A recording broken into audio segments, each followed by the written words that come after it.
Congress party బీఆర్ఎస్ల మధ్య 10% gap, అంటే బీఆర్ఎస్కు 10% ఆధిక్యత ఉండే మొదలుపెట్టినప్పుడు అది స్లోగా ఎరోడ్ అవుతూ వచ్చింది. నవీన్ యాదవ్ క్యాండిడేట్ డెఫినెట్గా కాంగ్రెస్కు పడుతుందని నేను డే 1 చెప్తున్నాను. రౌడీ షీటరు, ఈ పహల్వాన్లు ఇవన్నీ ఆ సాధారణ ఓటర్ల పైన ప్రభావం ఉండదు.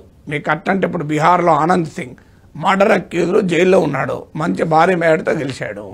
సో మన రాజకీయాల్లో పైల్వాన్లకు, దాదాగిరికి, రౌడీజానికి నెగిటివ్ ఫ్యాక్టర్స్ ఏం కావు కదవి. సో అది అది ఎఫెక్ట్ అయినట్టు ఎఫెక్ట్ అవుతాడు. రాజకీయాల్లో ఎవరు సత్పురుషులు అనేటువంటి చర్చ మొదలవుతుంది.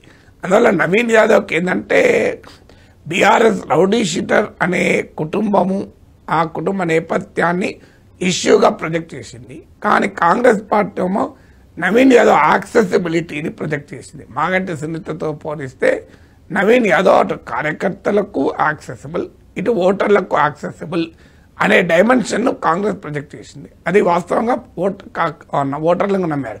సర్వేలో కూడా మీరు బీఆర్ఎస్ కార్యకర్తలకు కూడా కంపారిటివ్లీ మా క్యాండిడేట్ యాక్సెసిబుల్ కారు అని భావన వ్యక్తం చేశారు. కాంగ్రెస్ కార్యకర్తలు నవీన్ యాదవ్ మాకు యాక్సెసిబుల్ అని.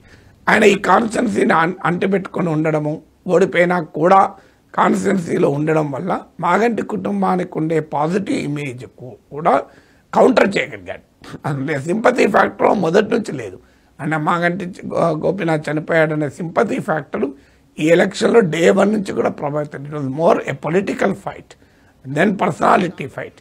నవీన్ యాదవ్ ఫ్యాక్టర్ తర్వాత మీరు అన్నట్టు రేవంత్ రెడ్డి క్యాంపెయిన్, అటువైపు కేసీఆర్ ఫీల్డ్లో లేడు, అది కూడా నెగిటివ్గా పనిచేసింది. అంటే కేసీఆర్ ఎందుకు ఉండరు ఫీల్డ్లో, అందువల్ల కేసీఆర్ యాటిట్యూడ్ అనేది ఒక చర్చనీయాంశం కూడా అయింది.